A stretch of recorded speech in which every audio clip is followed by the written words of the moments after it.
My ex-husband smirked, swirling his glass like he owned the room. 45 and still alone, he said loud enough to carry over the soft music and polite laughter. Guess no one wants you anymore. A few people chuckled. Someone shifted uncomfortably. I set my glass down slowly, the crystal touching the table with a soft, deliberate sound.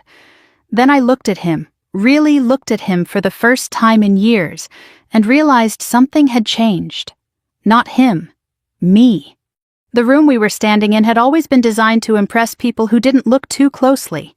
High ceilings, warm lighting, a long dining table dressed in white linen and gold accents. Everything curated to feel effortless.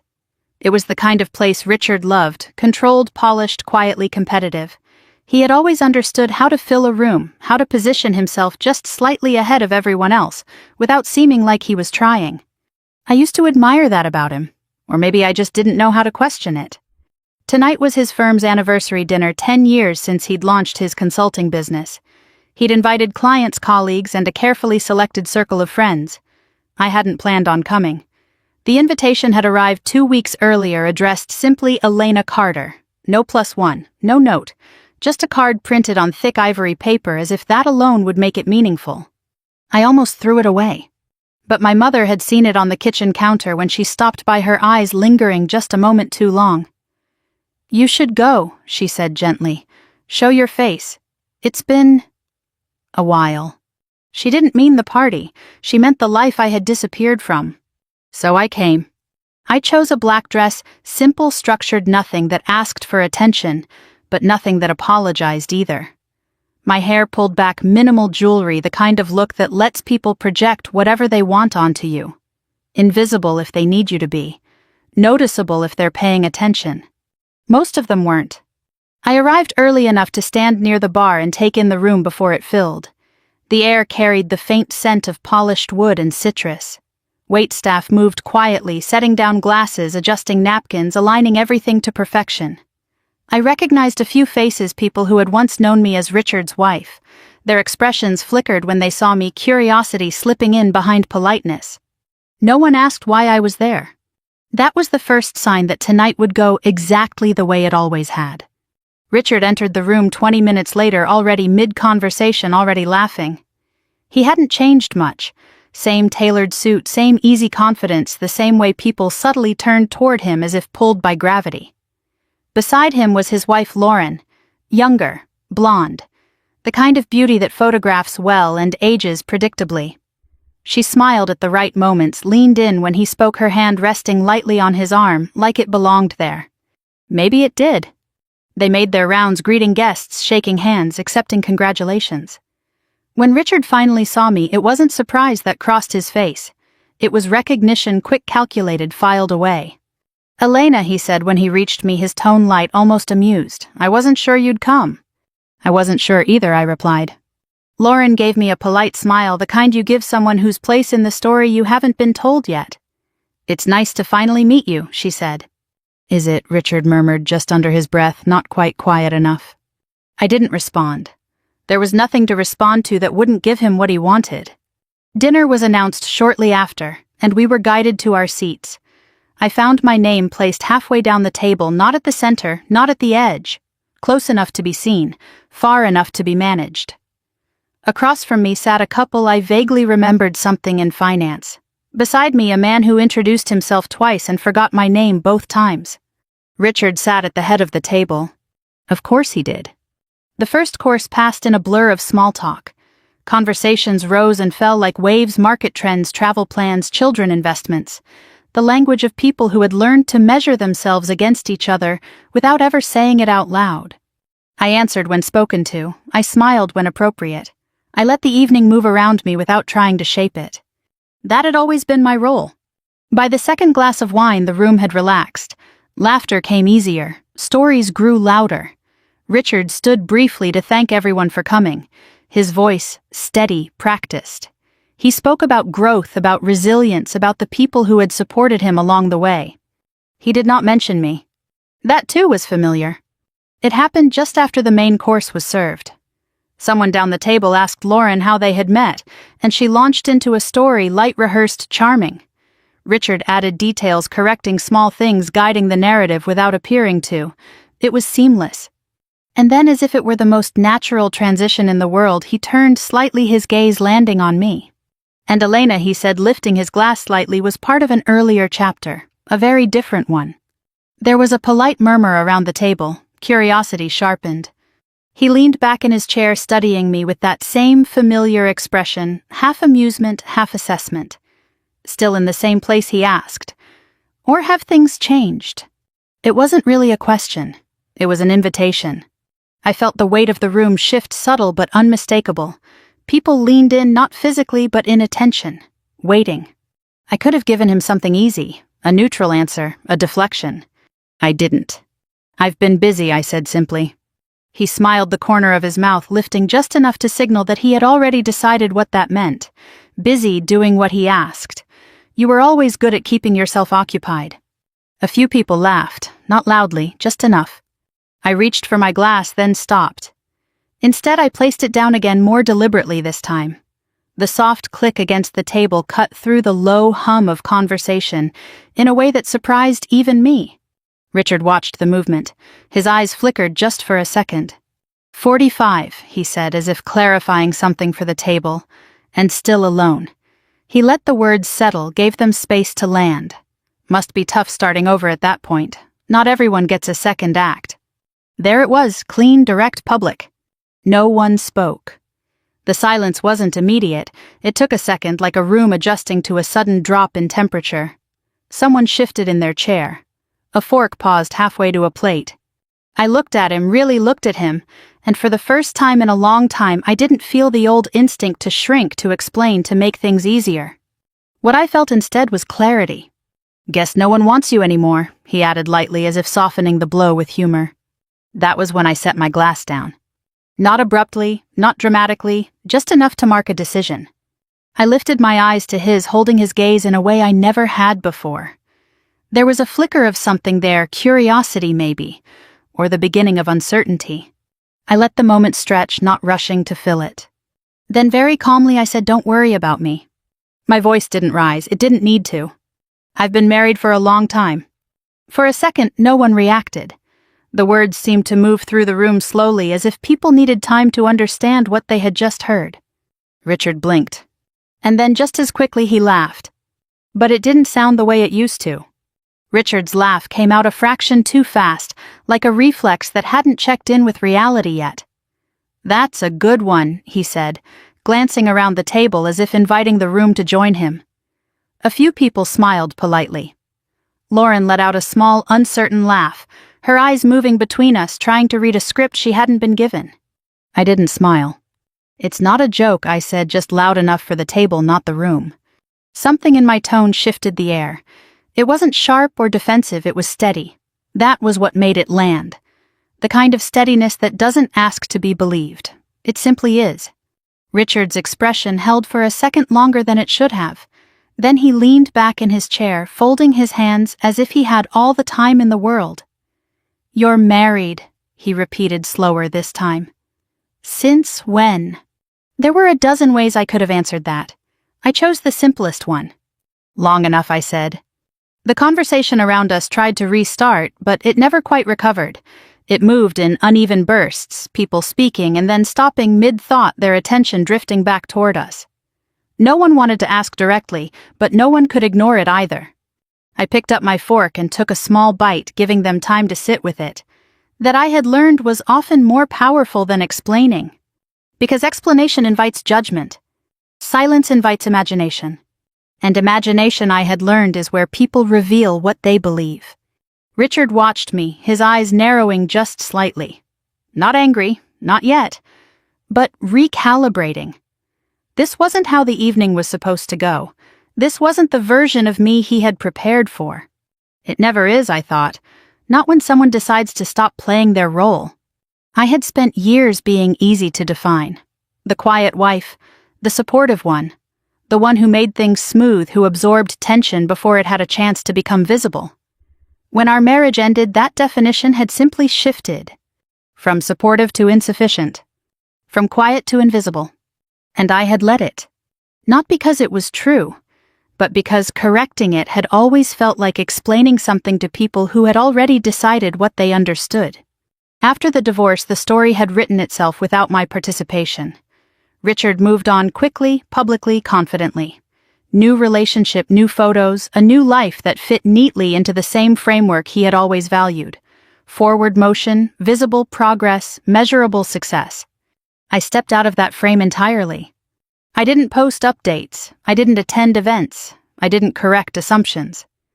When people asked how I was doing, I gave them answers that ended conversations instead of extending them. I'm fine. Busy.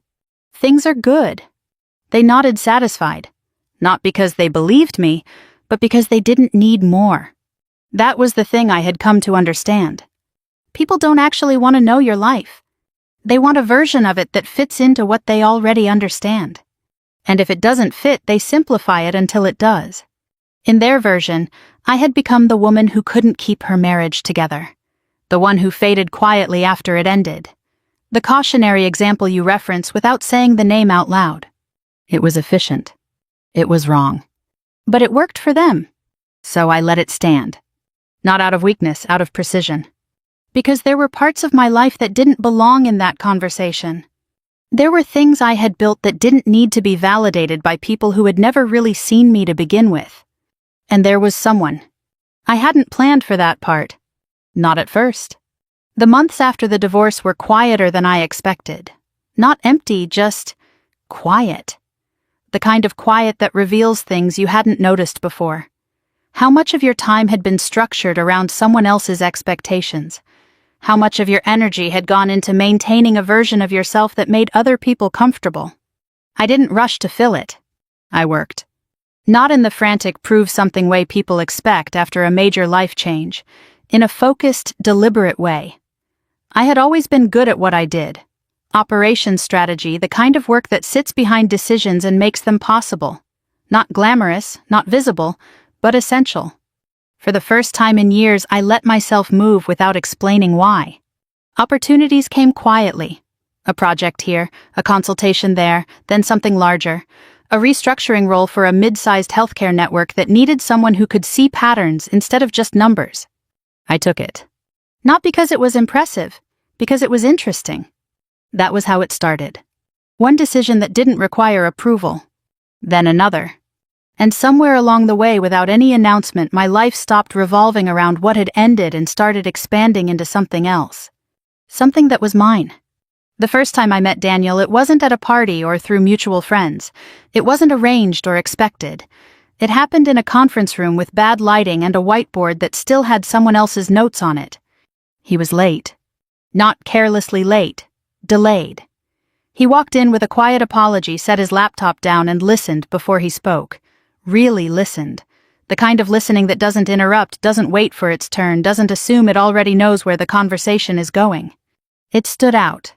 Not because it was rare. Because I hadn't realized how much I had been missing it. We worked on the same project for 6 months. Meetings turned into longer conversations. Conversations turned into something that didn't need to be labeled immediately. There was no performance in it. No need to impress. No sense that either of us was trying to fit into a role the other expected. It was easy. Not simple, not effortless, but easy in the way that matters. The kind of ease that comes from being seen accurately. That was the difference. Daniel didn't ask me to be smaller. He didn't need me to be anything other than what I already was. And I didn't feel the need to explain myself. That more than anything was new. We didn't tell people right away. Not because it was a secret. Because it was ours. There's a difference.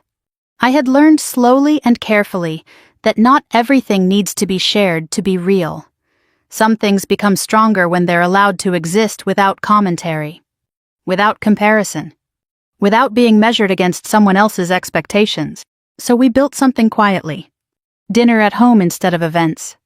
Weekends that didn't need to be photographed. Conversations that didn't end because someone else needed attention.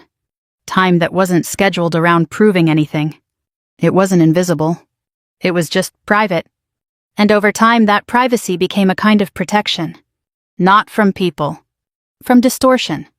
Because once something enters a room like this one, this table, this dynamic, It stops being what it is and starts becoming what people interpret it to be. I wasn't willing to let that happen. Not to this. Not to him. Not to us. So when Richard moved on publicly and quickly, and the narrative settled into place, he advanced, she disappeared. I didn't correct it. I let them believe what made sense to them. It cost me very little. And it gave me something I hadn't had in a long time. Control. Back at the table, I could feel that control now, not as something I was holding on to, but as something that simply existed. Richard leaned forward slightly, his attention fixed on me in a way that had nothing to do with the rest of the room anymore. "You're serious," he said. It wasn't a question. I met his gaze. Yes. That was all I gave him. Because for the first time I didn't feel the need to offer more. And that more than anything I had said so far unsettled him. Richard didn't look away. That more than his words told me he was still trying to regain control of the moment. "You're serious," he repeated, his voice quieter now but edged with something sharper. "You expect me to believe you've been married, and no one here knows about it." I held his gaze. "I don't expect you to believe anything." That landed differently than anything else I had said. Not defensive, not confrontational, just closed. Around us, the table had fallen into that specific kind of silence that only happens when people sense something real is unfolding. Conversations at the far end continued in fragments, but here at the center everything had slowed. The air felt denser, as if even the smallest movement carried weight. Lauren shifted slightly in her seat, her fingers tightening around the stem of her glass. "Richard," she said softly, trying to pull him back into something safer, something more predictable. "Maybe we should." He lifted a hand, not rudely but decisively. His attention didn't leave me. "Who is he?" he asked. There it was. Not "are you happy," not "why didn't I know." Just ownership of the narrative again, reshaped into a question he could manage. I didn't answer immediately. Instead, I reached for my napkin, folded it once, and placed it beside my plate. The gesture was small but deliberate, another line drawn quietly in the space between us. "You don't know him," I said. A faint smile returned to his face, but it didn't reach his eyes. "Try me." Across the table, someone shifted in their chair. A fork clinked softly against porcelain. No one interrupted. "It's not a test, Richard," I said.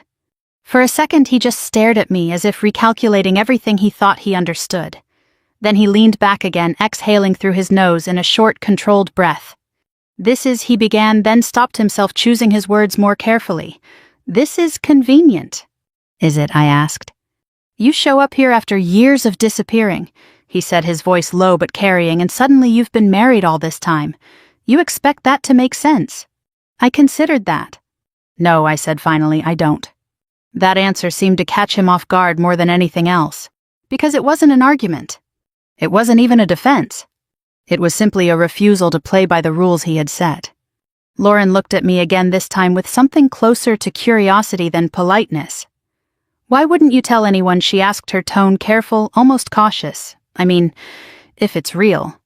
There was no accusation in her voice, just confusion, the kind that comes from stepping into a story halfway through and realizing there are entire chapters you've never seen.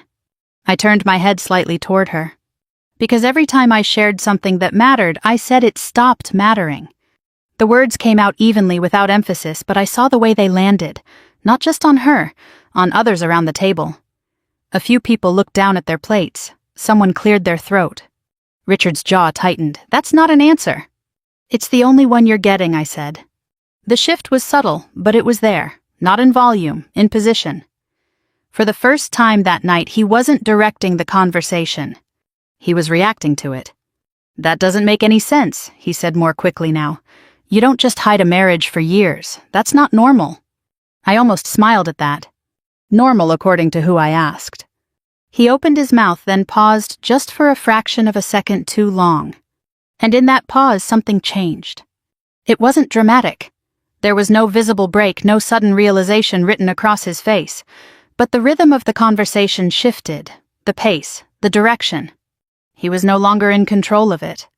I could feel it in the way the table leaned not toward him but toward the space between us, toward the unanswered questions. Toward me? 8 years, I said. The number landed softly, but it carried. Richard blinked. "What?" We've been married for 8 years, I continued, my voice steady. In March. Silence. Not the polite kind, not the awkward kind. The kind that settles into people, that forces them to recalculate everything they thought they understood. Someone at the far end of the table stopped mid-sentence. A glass hovered halfway to someone's lips. The low hum of the room beyond us continued, but here at this table it felt like the sound had been turned down. Lauren's eyes widened slightly. 8 years. I nodded once.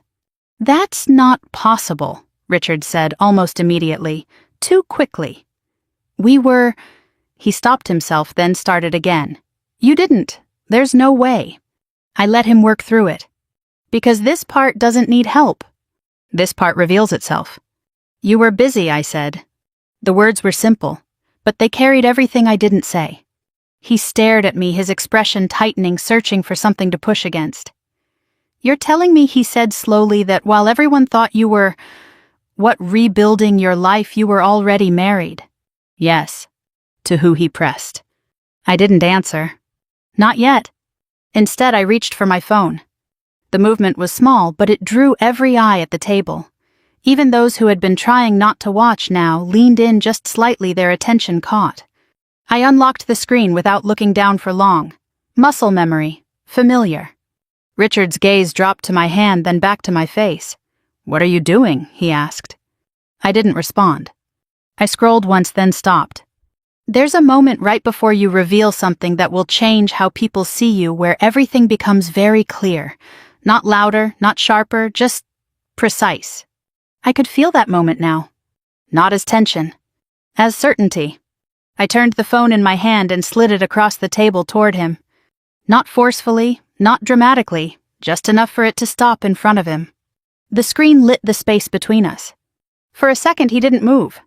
Then slowly he looked down. I watched his face. Not the way he had looked at me all night, assessing, confident, slightly amused. This was different. This was unguarded, just for a fraction of a second. The first image was simple. Not staged, not posed. Just two people standing close together, caught mid-laugh, wind pulling at hair, the background blurred enough that it didn't matter where we were. What mattered was how we looked at each other. Richard's eyes flicked across the screen, then again. Then he reached out almost automatically and picked up the phone. He swiped. Another photo. A different setting, a formal event, a room full of people dressed in black and white, and in the center of it, us again. Not performing, not posing, just there. He swiped again. And again. Each image added something he couldn't immediately dismiss. Time. Consistency. Reality. Across the table, Lauren leaned slightly closer, trying to see without making it obvious. Someone else shifted their chair, scraping softly against the floor. No one spoke. Because now there was nothing left to interpret. Only to understand. Richard's grip on the phone tightened just slightly. And for the first time that night, he didn't look like he had something to say. He looked like he didn't know how to respond. I let the silence stretch. Because this was the moment. Not the words. Not the reveal. This. The space where everything changes.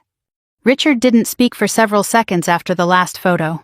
He just stood there with the phone in his hand, thumb hovering above the screen, as if another swipe might produce a different answer. It didn't. The images were consistent in a way that couldn't be staged in a moment. Different seasons, different settings. The quiet continuity of a life that had been lived, not performed. He exhaled slowly and set the phone down on the table with more care than he probably intended. When he looked up again, the expression he wore was controlled but thinner, like something had been pulled tight beneath it. This doesn't prove anything, he said. It was the only position left to him. I didn't argue. I didn't need to. You think I fabricated 8 years of photographs? I asked, not challengingly, just to place the question where it belonged. He hesitated. Not long, just enough. That's not what I said. Lauren leaned closer now, no longer pretending disinterest. Richard, she said quietly, these look real. He didn't respond to her. His attention stayed fixed on me, as if the rest of the room had ceased to matter. Who is he? He asked again, but this time the question sounded different. Not curious, not even skeptical. Strained. There's a particular kind of tension that appears when someone realizes the narrative they've relied on is no longer stable. It doesn't explode, it compresses. It looks for somewhere to go.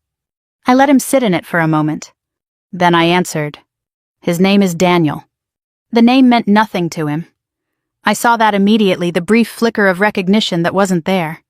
He's a physician, I continued. He works in neurological trauma, research and treatment protocols. We met during a restructuring project I was consulting on. I didn't embellish it. I didn't need to. What kind of physician? Someone further down the table asked, unable to hold back anymore. I turned slightly. Traumatic brain injury. He works with patients in acute phases. The kind of work that doesn't show up in headlines but changes outcomes quietly. A few heads nodded. Not because they fully understood, but because they recognized the tone, the specificity, the weight of something that didn't need to be exaggerated. Richard's jaw tightened again. "And you expect me to believe that you've been married to a doctor for 8 years, he said, "and not a single person here knew." "I didn't expect anything from you," I replied. "I made a decision." "What decision?" he pressed. "That my life didn't need to be explained in rooms where it was never really seen." That landed. Not loudly, not dramatically. But I saw it register in him and Lauren and the others who had been watching this unfold, as if it were something they could step out of if it became uncomfortable. It had already become uncomfortable. Good. "Convenient," Richard said again, but the word had lost some of its confidence. "You just decided to keep an entire marriage private." "Yes." "Why?" The question came out sharper than before, and for the first time there was something underneath it that wasn't performance. Frustration, yes.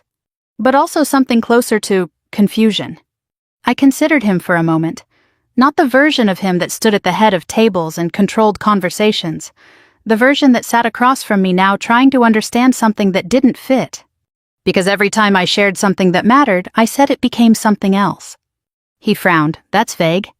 "It's precise," I replied. I could feel the room listening again, not for drama now, but for meaning. That shift mattered. I shared my work, I continued my voice even.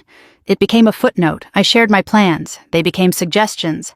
I shared my concerns. They became inconveniences. I paused, letting that sit. So when I found something that was actually mine, something that mattered in a way I didn't need to justify, I chose not to put it into that pattern. Lauren looked down at the table, her fingers tracing the edge of her glass. Someone else shifted quietly. Richard's expression hardened, but it didn't have the same certainty behind it. "So you're saying this is what a reaction?" he asked. "Some kind of statement?" "No," I said. "It wasn't about you." That more than anything else seemed to unsettle him. Because it removed him from the center of the explanation. "I didn't build my life in response to what happened here," I continued. "I built it because it was mine to build." The words weren't dramatic. They didn't need to be. They were simply true. There was a long pause after that. No one rushed to fill it. The energy at the table had shifted completely now. This was no longer entertainment. It wasn't even conflict. It was recalibration. Richard reached for his glass, then stopped, his hand hovering in the air for a second before dropping back to the table. A small movement, but telling. "And he's where?" he asked finally. "In Chicago," I said. "We live there." "You live together?" "Yes." "For 8 years?" "Yes." He nodded once slowly, as if trying to anchor the information somewhere solid. It didn't seem to hold. Lauren spoke again, more carefully this time. "Why come tonight?" she asked. "If you've had all of this, why come here?" It was a fair question. I looked at her, not unkindly. "Because sometimes," I said, "you realize you're not the same person people think you are, and you don't need to correct them, but you're no longer willing to let it stand unchallenged." She held my gaze for a moment, then nodded slightly. Not in agreement, in understanding. That was enough. I reached for my coat draped over the back of my chair. The fabric felt familiar in my hands, grounding steady. Richard watched the movement. "You're leaving," he said. "I am." "This is it." There was something almost incredulous in his tone. "You come in, say all this, and just walk out." I paused, my hand resting lightly on the chair. "I didn't come here to convince you of anything I said, and I don't need to stay to prove it." He stared at me, searching for something, an opening, a weakness, a way to pull the moment back into something he could control. There wasn't one. "You think this makes you better?" he said, the edge returning briefly. I met his gaze calm. "No," I said. "I just stopped needing you to tell me I wasn't." The words settled between us. Not sharp, not loud. Final. For a moment, no one moved. Then slowly I picked up my coat and slipped it on the fabric, settling into place like a familiar structure. I didn't rush. I didn't look around the table for reactions. I didn't need them. As I turned to leave, I could feel the weight of the room behind me, not pressing, not pulling, just aware. The door opened with a soft click and the cooler air of the hallway met me halfway. I stepped out without looking back. Because some moments don't need a witness. They only need a decision. The air outside felt different. Not colder, just clearer. The kind of clarity that settles in after something long held has finally been set down. I stood on the sidewalk for a moment, letting the noise from inside the building soften behind the closed door. Laughter returned in fragments, forced at first, then gradually finding its rhythm again. People are good at that, resuming what's comfortable. I walked to my car without rushing. The streetlights cast long reflections across the pavement, and for a brief second I caught my own reflection in the window, still composed, still steady. No visible shift, but I could feel it, internally subtle and unmistakable. Something had ended. Not the marriage that had ended years ago. The version of myself that still carried it had. I sat in the car for a moment before starting the engine. My phone lit up almost immediately. A message. Not from Richard. From Daniel. How did it go? I looked at the words, then smiled genuinely without effort. The kind of smile that doesn't need to be moderated or explained. I typed back. "I'll tell you everything. I'm on my way home." The drive through the city was quiet. Late enough that traffic had thinned, early enough that the night still felt intact. Streetlights passed in steady intervals, each one marking time without urgency. I didn't replay the conversation in my head. That surprised me. In the past, I would have analyzed every word, every reaction, what I should have said differently, what I could have handled better. But tonight, there was nothing to adjust. Because for the first time, I hadn't been performing. I had simply answered. And that was enough. When I reached home, the lights were already on. Daniel always did that when I was out late, not as a gesture, not as a statement. Just a habit. A quiet way of making a space feel occupied before you walked into it. I stepped inside and closed the door behind me. He was in the kitchen, sleeves rolled up, 2 glasses on the counter. He looked up when he heard me, not immediately asking anything, just reading my expression the way he always did without assumption. "Well," he said after a moment. I set my coat down and leaned lightly against the counter. "It went exactly the way it needed to," I said. He nodded once, accepting that answer without pressing for more. That was one of the things I had come to value most, not having to narrate something before I was ready to. We stood there for a moment in the quiet. Then I told him.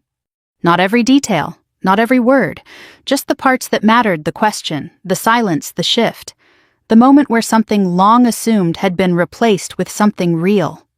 He listened the way he always did, completely. No interruptions, no corrections, no attempt to shape the story into something cleaner than it was. When I finished, he was quiet for a second. "How do you feel?" he asked. I considered that. "Lighter," I said finally. "Like I've been holding something without realizing how much it weighed." He smiled slightly. "That sounds about right." I reached for the glass he had set out and took a sip. The wine was simple, unremarkable, and perfect in that moment. "No calls?" he asked. "Not yet. They'll come." "I know." We didn't say anything else about it. We didn't need to. Because whatever came next wouldn't change what had already been established. The next morning my phone rang. I was in the kitchen halfway through making coffee when I saw his name on the screen. "Richard." I let it ring once, twice. Then I answered. "Elena." His voice was different, not softer, not apologetic, just stripped of the usual control. "Yes." A pause. I could almost hear him deciding how to position the conversation. "You left," he said. "I did." "You made quite an impression." "That wasn't the intention." Another pause. "Is it true?" he asked. There it was, the question behind all the others. "Yes." Silence. Then more quietly, 8 years. "Yes." I didn't fill the space after that. I let him sit with it. I don't understand, he said finally. I know. That doesn't make sense. It doesn't have to. He exhaled the sound sharp through the line. You could have told me. I leaned against the counter, watching the steam rise from the coffee machine. Why would I asked. The question wasn't defensive, it was honest. Another silence, longer this time. I was your husband, he said. Once I replied. That word landed between us final in a way that didn't need to be emphasized. I would have wanted to know, he added, but there was less certainty behind it now. About something you were no longer part of, I asked. He didn't answer. Because there wasn't a clean answer to give. I'm not calling to argue, he said after a moment, his tone shifting slightly. I needed to hear it from you. You did. Another pause. And you're happy, he asked. It was the first question that wasn't about control or narrative or position. Just something real. Yes, I said. The answer came easily, not because it was simple, but because it was true. There was a quiet on the other end of the line, not tense, just still. All right, he said finally. No conclusion, no attempt to reclaim anything. Just acknowledgement. Take care, Richard, I said. You too. The call ended. I set the phone down and finished pouring my coffee. The morning light filtered in through the windows, soft and steady. Nothing in the room had changed. And yet everything had.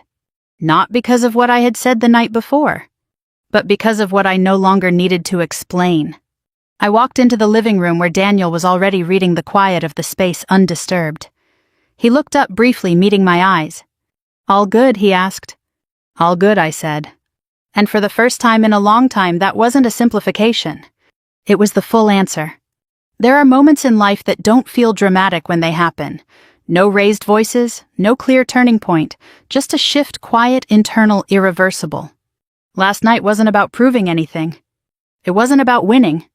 It was about stepping out of a version of myself that had been defined by someone else's understanding, and choosing not to return to it. If you've ever felt underestimated, misunderstood, or quietly placed into a role that never really fit you, already know how heavy that can become over time. And maybe like me, you've realized that the most powerful change isn't correcting people. It's outgrowing the need for them to understand. If this story resonated with you, I'd genuinely like to hear your thoughts. Where are you watching from? Have you ever had a moment where you chose not to explain yourself anymore? Share it in the comments, I read them, and they matter. We have many more stories like this, stories about quiet strength, unexpected turns, and the moments that redefine who we are. So if you'd like to keep following along, consider subscribing. You won't miss what comes next. Let's keep this conversation going.